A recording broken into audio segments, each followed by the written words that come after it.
โอ้มองเจ้าตาบก็บ่แห้งเนาะตาบมันก็ยังบ่อยู่ตาบก็ยังบ่อยู่เด้พี่น้องนั่นผู้เราตาบบ่แม่นของง่ายแล้วเราตาบก็ได้ผู้มันคู่อันนั้นคู่ดอกเล็กตะปูมันอันมันหัวหันจะเฮ็ดอะไรนี่สิขาดเลยเด้นี่บ่ทันฮอดปีจังนี่ยังว่าอุกอยู่โอ้ยยังคนขวดเมียนอนอยู่พุ่นผัวนอนอยู่พี่ติมันบ่ติมันนอนบ่ได้เฮือน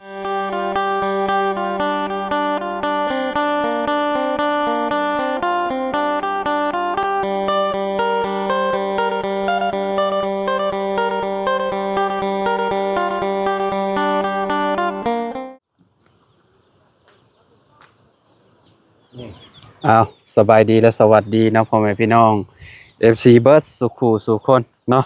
เปิดภาพมามื้อนี้พี่น้องเนาะอยู่พี่เด้อบ้านนี้เด้อสบายดีฝนตกสบายดีบ่ได้พ้อกันเป็นเดือนแหละ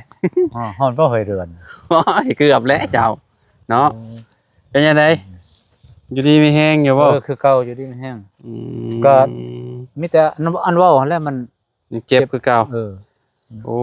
อันนี้ค่ายังนี่ตัวโอ้ยค่าธรรมชาติได้พอมาปลูกได้ค่าป่าฮะค่าป่ากลมามันอันนั้นมันมาปลูกอ๋อคักเลยเนาะเอาไปต้มใส่ไก่เนาะยามนี่เนาะตัวเนาะค่าบ้านแล้วของธรรมชาติเด้โอ้ต้นอันนี้ก็มีปลูกบ่ได้พอปลูกบ่ได้นี่แหละมักสมพอดีนี่เนาะเขาเอามาให้โครงการเขาเอามาให้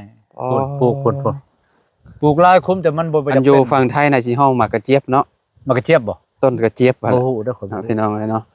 นี่แบบว่ามันนายมันนี่เจ้าน้อยเป็นสีแหละๆพี่น้องเนาะปีหน้านี่แห้งหลายปีหน้านี่มันกินแบบต้มใส่ช่างก็ได้เอาห้องสมพอดีใช้หลายก็พอดีใช้น้อยก็พอดีแซ่บพอดีมันบ่ได้สมเกินไปเนาะมันพอดีอยากได้อยู่เฮาก็ได้อยากได้ในมันมาปลูกเนาะมันอันนั้นสิเอาไว้ให้ดอกมันอันนั้น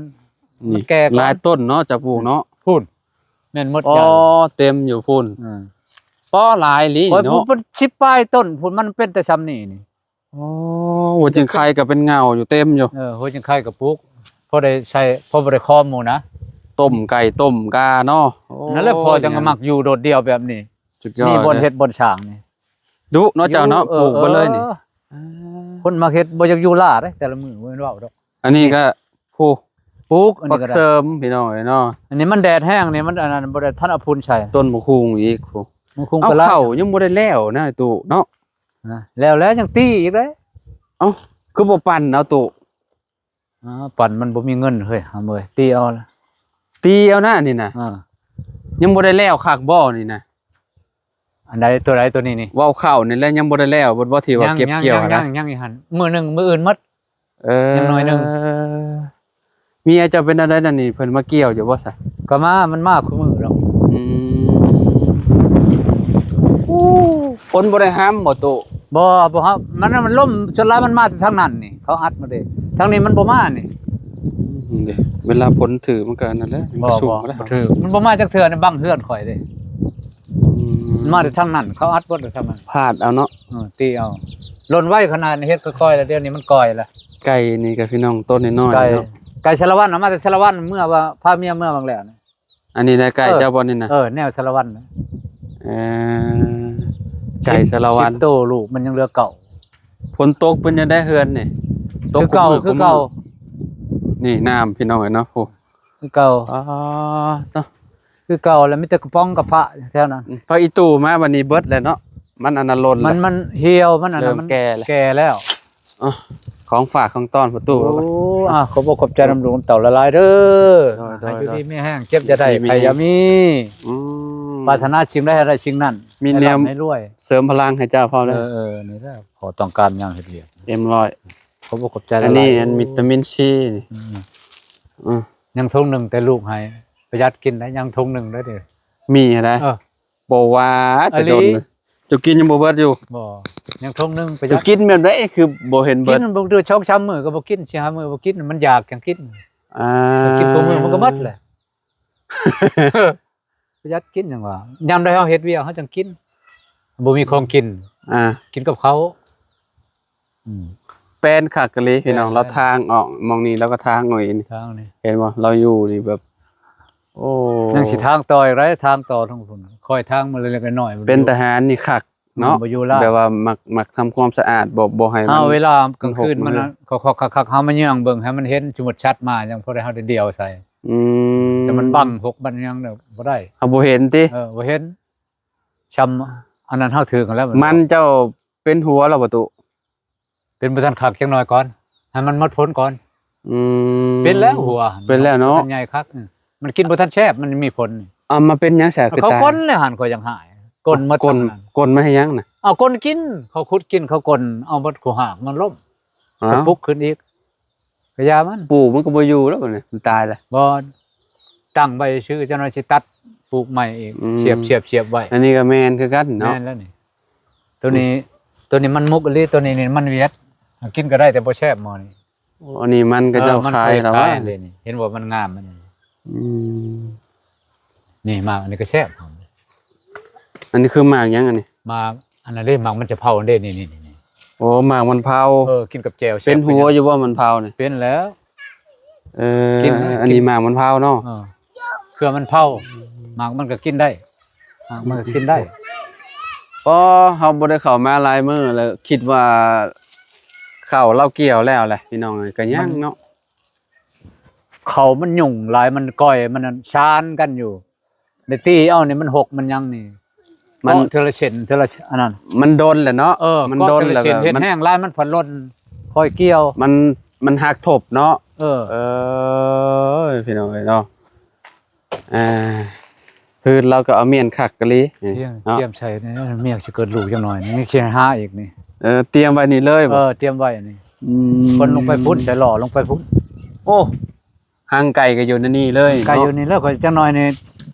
คอยเว้านำแม่เฒ่าอยู่นี่ ขอยยันให้เด้ อันแล้วจังว่าคอยเว้านำแม่เฒ่าอยู่ อืม นี่แล้วเขานี่เฮ็ดโรคงอก ให้หลายเด้ไก่ แล้วมันเฮานอนกลางคืนมัน เจ้า คัน นอนแล้วมันสิไต่ขึ้นไปอัน เออ ถึงหัวเจ้าน่ะ มันคันยิงๆยากๆจักแม่นจังแล้วบ่เสืออาบน้ำอยู่ก็ยังคันอยู่ตัวให้ตัวนั้นกิน มีแต่ให้แหละให้เลยนะ โอ้ยคอยจักให้อยู่แต่ให้บ่ได้ ก็เฮ็ดมองอันนั้นมันต่างหาก สิเฮ็ดนี่ว่าแล้วเขานี่ก่อนนี่ อืม สิเฮ็ดคอกบักใหญ่ๆนี่มันช่องช้ำแม่ไก่แม่นึงเก่าโต10โตแล้วมันบ่เป็นง่ายแล้วนี่โอ้ไปอยู่นี่หมดนี่ให้ตายแล้ว เวลามันอยู่น้ำมองนี่เฮามันอยู่กับคนแหละมันโอ้มัน เพื่อนก็ยังคือเก่าหั่นแหล้วครับเหมือนมันเบิ่งกระป๋องกระแป้งแถวนั้นแหละอยู่นำกระป๋องนั่นแหละโอ้เสียบลาบเสียบเล่ โอ้กระป๋องนึงกระป๋องเฮงหลายกว่าเก่าเนาะนี่ เอ้า เนาะ มันย่อยลงมามันก็ใช้หันมันบ่ฮอดเฮาบัด โอ้ขึ้นไปเบิ่งใหม่ดูเอาใส่ใหม่บ่นี่น่ะตุ บ่ได้ใหม่แล้วใช้ใหม่ก็2-3อันนึง ของเก่าครับบ่ ก็เก่าหั่นแหละ น้ำมองนี่ก็ตอกมองไม้บ่นี่น่ะ ตัวนี้ไม้น่ะตอนนั้นบ่ทันมีตอกมันล่มมันมาแต่ทางนี้จนลายนี่เห็นบ่มันบ่ชูมาทางนั้นเลยตอกทางนี้ จะเฮ็ดกินผู้เดียวจะบ่เท่านี้อยู่ ผู้ นี่ เดียวก็กินชนลายลงไปกินอยู่นำเฮือนเมียพุ่นดอกนี่เฮ็ดกินอันนั้นในกรณีมันฉุกเฉินกิน โอ้ยเนาะมันสังกะสีมันซอดตัวเอ้ย ซอดหั่นแหละจังว่าสังกะสีอันนี้สังกะสีรุ่นบางๆของเวียดหั่นนะเหยียบกันยังอันนั้นลุนะ บางแห้งอันนี้สังกะสีรุ่นนี่เนาะ หรือมันถึกแล้วบ่มีเงินเด้ เข้าขี้เมียงเบ่แล้วโอ้มองเจ้าตาบก็บ่แห้งอะเนาะ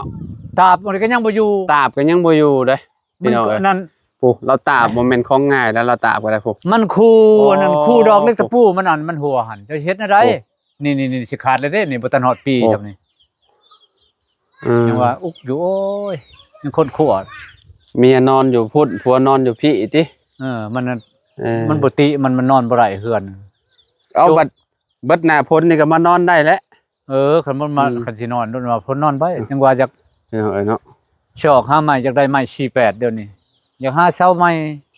อืม ได้เช้าได้หยังตั้งบ่ใหญ่ซำนี้ก็ได้นะเฮือนนะ อืม บ่เฮ็ดใหญ่ดอกเฮ็ดพอมันอยู่ลบพ้นบ่หัวบ่ห้ำ พออยู่แบบสะดวกสบายเลยเนาะ สะดวกสบายก็อยู่อันนี้โอ้ยจนปอกบางเทื่อกลางคืนก็พอก็ขึ้นไปพุ่นเด้มีไม้กายคืออยู่เด้ขึ้นไปแปลงไปอันนั้นเด้ไปบ่มันหัวมันย่อยสิเอิกใช่หยัง ก็ขึ้นบ่ขึ้นก็นอนบ่ได้เอากระป๋องมาใช้ ยังบ่ได้วิทย์ผลจังที่ ยังบ่วิตอยู่นี่ ยังบ่เบิดอยู่ เดือน10เด้เดือน11พุ่นแล้ววิตมันเดือนนี้เดือน11 เดือน11สากลแล้วเนาะ ใกล้ๆสิเบิดพุ่นแล้วเดือน11ก็ได้ แต่ว่าตอนนี้เดือน12ลาวมาแล้ว เดือน12ลาวบ่เอาบ่มันเว้าเรื่องเดือนสากลได้ เอาเว้าเดือนสากลโลดเนาะ เออ เว้าเรื่องผ้าฝนอากาศนี่เอาเว้าลาวแล้วก็ไวแล้วเดือนลาวน่ะ ไวหมดก็หมดไวอีกเดือนเพิ่น ฮอดไวหมดไว ปุ๊บปั๊บ อ๋อ พอตอนนี้หากันเดือน10ลาวเฮาก็10 เดือน10โลกเดียวนี่ เดือน10สากลบัดลาวเฮาเพราะว่าไปสิฮอด เดือน 12แล้ว 12แล้ว โอ้ วันที่ ผลมันก็บ่เบิดง่ายอยู่ผลน่ะ วันที่28แล้วเด้มื้อนี้นะ แม่นใกล้สิฮอดเดือน11แล้ว ยังอีก ใกล้ 3มื้อก็หมด แม่น 31วันเด้ ใกล้สิสิ้นเดือนแล้วสิเข้าเดือน11เข้ามาแล้ว เท่าก็ไป พี่น้อง เท่าก็ตื่มอีกแล้วบัดนี้เท่า แม่น ตื่ม แหละ อีกปีหนึงแล้วเท่าไปเรื่อยๆแล้วโอ้ เพราะเจ้าบ่ได้ไปตัดผมบ่ บ่แล้วมันบ่ทันมีเงินมีคำนี่ว่า จงแบบนี้เลยบ่ ก็จงนั่นนี่แหละอย่าบ่ได้ไปทางใดล่ะ สิปล่อยให้ยาวขนาด ก็ นี้ จะตัดอยู่มันเอาเบิ่งเงินเบิ่งคำก่อน หนวดก็ปล่อยยาวแล้วตู่เนาะ ปล่อย อ๋อ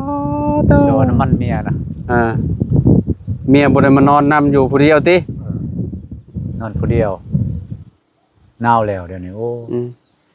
อาบน้ำอยู่บ่ อาบแล้วมื้อนี้บ่ทันได้อาบอย่าบ่อาบอยู่มื้อนี้ อาบแต่ว่านทุกคน มื้อนี้เขาโจ้ก่อนเป็นควายซะก่อน ไม่ใช่บ่อนจะไปอาบน้ นี่เด้ลงนี่น้ำสาง ำน้ำสร้างบ่หันน่ะบ่ม ประมาณ 3-400 เมตรนึงนะ200ป้าย เพราะมันมีแนวบังอยู่หรอวะ บางแล้วมันเป็นโกนห้อง เพราะลมเนาะบัดนี้เนาะอ้าว ลมหนาวจังหวัด ลมหนาวบ่ ล บาม น เดือน11เดือน12ลมแล้ว 11หัวลมต้อง12หัวลมตาว ดาวแล้วมันสิหมดพ้น เนาะ ลมมันตาว แต่ว่าอยู่เวียดนามก็เจ้าว่าน้ำท่วมเนาะ โอ้ย น้ำท่วมอยู่เวียดนาม อยู่ไกลทะเลพ้นตลอดของเขานะ น้ำท่วมพี่น้องเอ้ยเนาะ ทะเล ก็คือผลต แต่ ก ได้ว่าจังหวะคำนะจังหวะมา ฮะ คือว่าคำจนสิมื้อ อ้าวเขาฝากอยู่นี่เด้เขาฝากอยู่เซโปนใกล้ๆกันนี่ออกไปบ่พอฮอด15-16นาทีก็ฮอดก็เลยว่าเอ้าบ่ได้เห็นหน้ากันกับเจ้าแต่โดนก็เลยแบบมาหา แถ เจ้าว นั้นแห้งแล้วบ่นี่ โอ้กับหมื่นน้อยๆนึง ปล่อยตัวนี้ได้ ค่อยนั่นมองกับเจ้าดุดแล้วมองหันน่ะ เออ ก็เจ้าแท็กเตอร์ดุดลง คอยตัวนี้แล้วคอยมรณะคอยยุ่งยากสุด แล้วก็นี่น้ำมองทางขึ้นนี่ก็ ตัวนี้อีก อันนั้นอยู่ลื่นอยู่ บ่ซ้ำตัวนี้อยู่หันอีก น้ำมองหันก็กำลังสิแห้ง หมดเท่านั้นแล้ว ถ้ามันบ่ตกอีกบ่แรงนี่ก็แห้งแล้วน่ะ จักเบิ่งเขาว่าเขาถามนะนายบ้านอยู่สิเอาทางหรือสิเอาไฟฟ้าเดี๋ยวเขาเอาไฟฟ้า โอ้แสดงว่าอีกบ่โดนนี่ไฟฟ้าเขาได้นี่เนาะ เขาว่าเดือนอืม 12ถ่ายปีนี้ต่อปีหน้า แสดงว่าเจ้าก็ดึงมาต่อนี่ได้แล้วสายเกิน ดึ ไป ง ถ่าย แล้วเฮ้ยบ่มีก็หาแกะใส่แล้ว ประหยัดใส่แล้วประหยัดกินประหยัดอยู่ใช่แล้วทั้งหมด มันจังสะดวกสบายนะตัวเนาะ อ้าว มีพื้นมีไฟเนาะ คนเฮานี่นึ่งนี่น้ำช่องไฟ ชามบ่อนกินมีบ่อนกินบ่อนถ่ายบ่อนอันนั้นแหละถือว่าสะดวกกับคนเฮา เนาะมีห้องห้องน้ำใช้ก็บ่ได้ไปปรุงไปป่าก็ถือว่าโอเคแล้ว อันนั้นมันสะดวกสบายแล้วก็มันสะอาดพร้อมถึกหลักอนามัย แม่น แบบนั้นแบบเฮานี่ยังบ่ทันได้หลัก กินอยู่สะอาดเนาะตัวเนาะ กินสะอาดนอนสะอาด มันจัง สุขภาพ ก็ดีเนาะ ดี แปลว่าอาหารการกินก็สำคัญอีกเด้อาหารการกินก็ได้ กินบ่ครบ5หมู่ก็บ่ได้ แม่นกินคือแบบโอ้คือแต่ละมื้อก็บ่ค่อยครบหรอก5หมู่ก็ได้ 5หมู่ ว่าสิครบ5หมู่มันเป็นเรื่องง่ายเด้ อ้าวบ่มีบ่ได้ พี่น้องเอ้ย แต่คนในเมืองเขาก็ยังบ่ได้ แม่น เขากินแต่ชิ้นแต่เนื้อพัดยังพักยังหยา แม่นยังพักยังโอ้ยัง บ่ครบ หลายๆอย่าง คนเฮา บ่ค แต่ รบ ละ ด บ่ อก บ่ครบ ก็แน่ว่าได้กิน5หมู่คู่มื้อโอ้โจ้ คู่มื้อนี่โอ้ยสุขภาพ เต็มเหนียว อยู่ได้ร้อยๆปีพุ่นแหละติโต ลาวเฮาคือมีเลยได้ผู้100ปลายปีก็มีได้ มีอันน่ะพ่อเฒ่าเฮาก็ได้พ่อของแม่เฮานะตาเฮานะแล้วก็ยายก็ได้อยู่100ประมาณ105 106ปีนี่แหละ แต่ว่า เพราะว่า ออกสถิติโลกนี่คนญี่ปุ่น ก็เจ้าอายุยืน อายุยืนกว่าหมู่ทั้งหมดในโลก อายุยืนได้คนก็เจ้านะก็เจ้าแบบบางคนก็เจ้ากิน เขาว่าแดนปลาดิบเอามากินปลาดิบญี่ปุ่นเขาว่าได้อายุยืน จักแหลมันก็มีและเทคนิคของก็เจ้า ปลา คนอายุยืน ปลาสะอาดหรือปลาไซมอนปลา ลาวเฮานี่ก็สูงสุดนี่ฮอด มีอยู่120เนาะ มีเนาะ มี พี่น้องเอ้ยเนาะ มีฮัด 120 130น่ะสิฮอดอยู่ ครั้งหนึงใน100ช่องใน100ปาน ถ้าก็คือแบบถ้าหลายกว่าหันก็บ่มีแล้วเนาะ บ่มีดอก ก็ต้องคนสมัยตะกี้แม่นบ่โต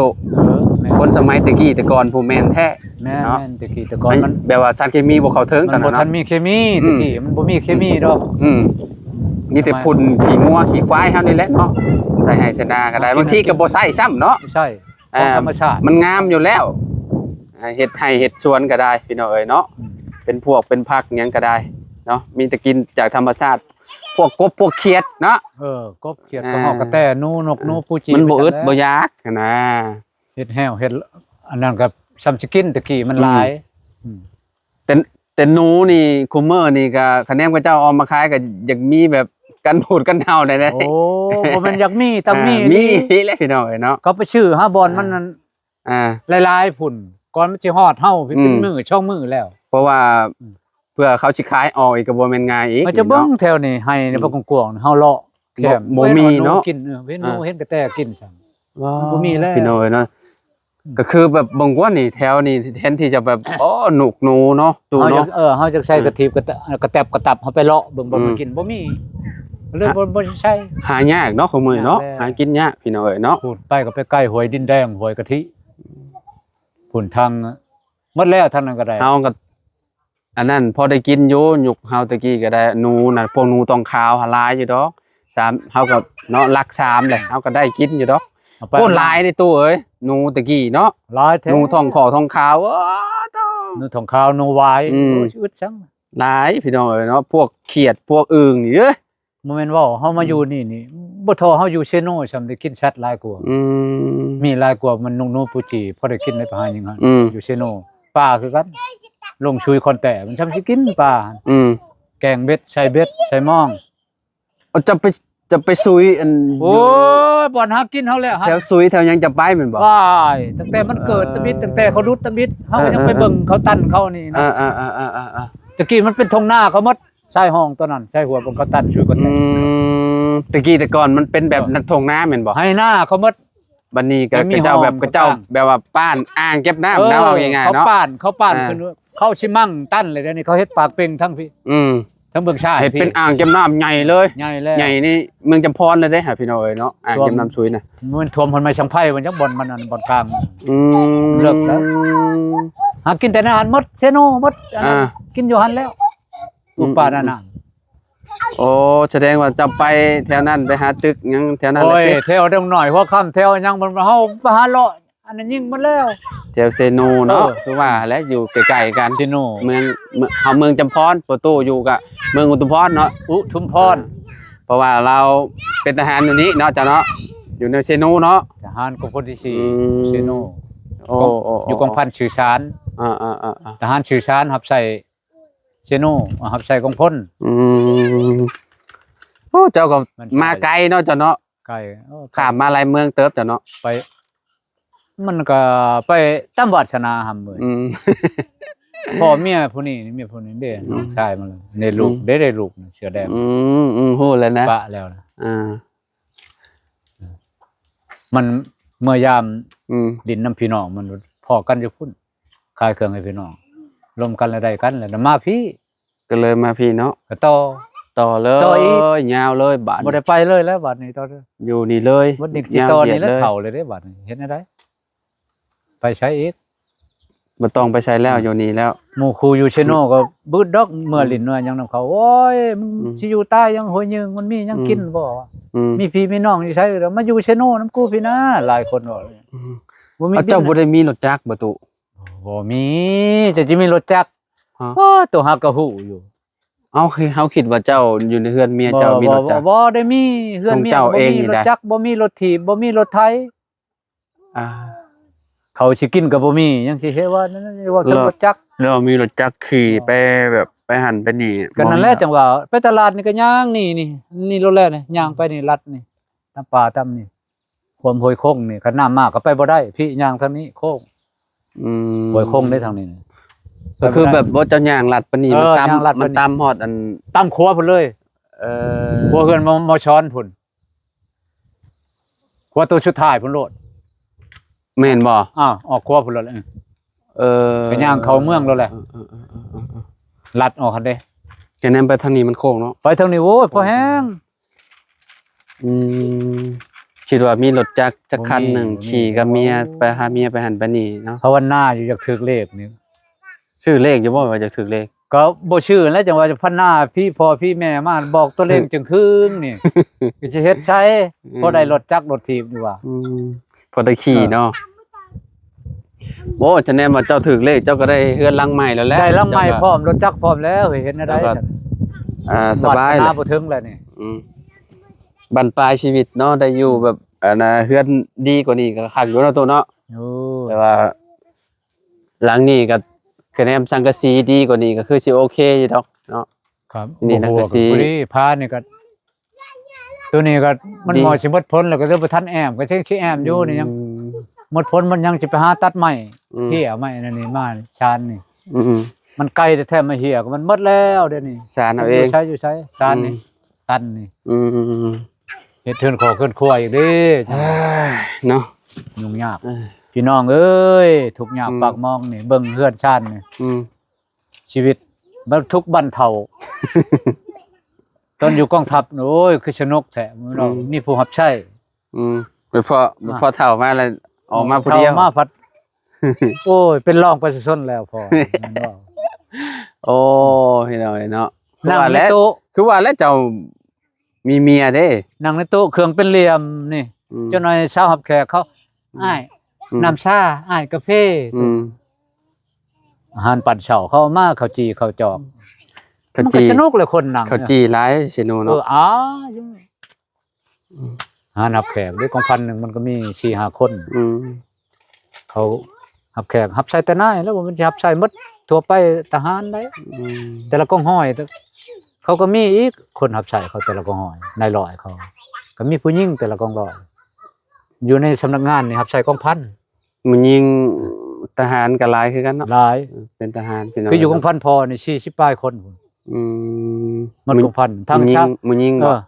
ทั้งคนรับใช้ทั้งแพทย์ทั้งชาวรับแขก อืม มันหลาย มีหลายเนาะ แต่งกินร่วมเด้เขากินร่วมทหารเลี้ยง โอ้ แต่ง ทหารนี่ยอมรับว่าแบบเพิ่นมักสะอาดสะอ้านนี่คือพอตู้นั่นแหละพี่น้องบอกว่าเราอยู่นี่ยอมรับเลยว่าเราบ่ได้ให้เปื้อน บ่ได้ เลยพี่ นี่ อง มันเขาเอามาเรื่อยมากินอันนี้นั่นมากินคู่มือพอเก็บตลอดนี่ ขนาดว่าเศษบักดอกบักเดือยก็จะ บางเดือยหานั่นยังมีอยู่ เราจะเก็บออกมาเลย เขาคน พี่อง มานี่มากินมักทั่วกินอันนี้นั่นเขามากินเขาอยู่กลางนี่บ่ ขนาดอันนี้เรายังเอาออกมาไว้อยู่พี่น้องเอ้ยเนาะ เอาไว้แล้ว อันนี้ บ่ได้ได้ มัน บ่ได้ ยันไฮขึ้นแล้วว่ะ เพราะอนามัยขี้มันจะเป็นง่ายนี่ อันนั้นแหละมัน ตัวนั้นแหละมันเอาออกบ่ได้ เฮาผู้หนึงได้เฮาแบบไก่อีหยังนี่แบบเวลามันอยู่เฮือนอยู่นั่นโอ้มุดมัดตัวเอ้ยเวลายามพลคือกัน มันมัด ยามพลแหละมันสิเข้าไปแหละมันคาวเด้ โอ้ยมันชนกินเขาวกินน้ำค่อยบ่มักสัตว์มานี่มันว่าย ามพลนี่ยอมรับเลยว่ามันไก่เอ้ย คันค่อยบ่อนามัยมันอยู่บ่ได้ นี่เด้พัดแห้งหลายแล้วไก่บัดนี้เนาะคือมันหลายขึ้นกว่าเก่าแล้วตุ เอาก็หลายแล้วมันใหญ่ขึ้นนำเลย พอมาบัดนี้คือหลายโตเลยตอนนั้นมาคือว่านี่น้อยหนึง นี่ชุ่มห้ามนี่ก็4-5โตนี่ชุ่มห้ามนี่ เต็มไปเลยบัดนี้พี่น้องเอ้ยนะผู้ แล้วเขาว่าเขาอยากให้มันหมดอันนั้นเขานี่ไว้ๆนี่อยากให้เขาเฮ็ดอันนั้นนี่ พี่ทางนี้ก็ได้แม่นเบิดบ่นี่ก็ได้ แม่นหมดแล้ว พี่น้อง ลูกมัน9โต10โตพุ่น ลูก แม่ ใหญ่เบิดคุโตเนาะ อืม อืมปาโตหลายเลยเป็น10เป็น20บาท นี่อีสารวัตรนี่ก็10โตลูกมัน อีนั่นก็9โต8โตช่อง จะเอามาแต่สารวัตรจักโต ช่อง3โตนี่แหละราคากินมันละยังแม่เดียวนี่ ไปถ้าพี่น้องเอ้ยเนาะก็ ฮะ อยู่ดีมีแฮงในตู้เด้อ จ้ะ เนาะ จ้ะ มื้อหน้า จ้ะ มื้อในมาพบมาพ้อกันใหม่มาเยี่ยมมาตู้มา กัน เยี่ยม นี่ มาเยี่ยมพ่อตู้ พื้นแก็บพี่น้องเอ้ยเนาะ มาแวะนี่เล โด ย ยแวะหาพ่อตู้น้อยเพิ่นพี่น้องก็สิลงไปหาลูกสาวคำก่อนจาก จ บ้าน มหาอัน บ่ได้ ชุมบ่าวไล่พาลุยบ่าวช่างบ่เห็นดนละบ่าวช่างตุ้ยๆหั่น ลุงเฮิมบ่ ลุงเหิมบ่เห็นดนอะไรแต่มาแต่ชุดนั้น ช่วงนี้ว่าแล้วหนทางบ้านเจ้าก็ยากแน่นอนนึงเนาะ กับบ่าวน้อยๆนั่นจักบ่าวช่างลืมชื่อเลย บ่ตูนบ่ ตูนบ่ หือ คนน้อยๆหนุ่มๆกูหมู่ได้มาเทื่อนึงกับ ชุมลุงเฮิมชุมนั้นเขามาช่องชามคนด้วยชุดนั้น มีเบาตูนบ่าวบุญบ่าวบุญบุญสารวัน ผู้ใด บุญบรรปลา ผู้ใดนมกว่าหมู่นะยันแม่นผู้นั้นแหละ จังได๋บ่ฮู้ เอาไปสาธุสบายดี สบายดี พอกันใหม่พี่น้องเอ้ยเนาะขอบคุณหลายๆเด้อพี่น้องอยู่ดีมีแฮงเนาะ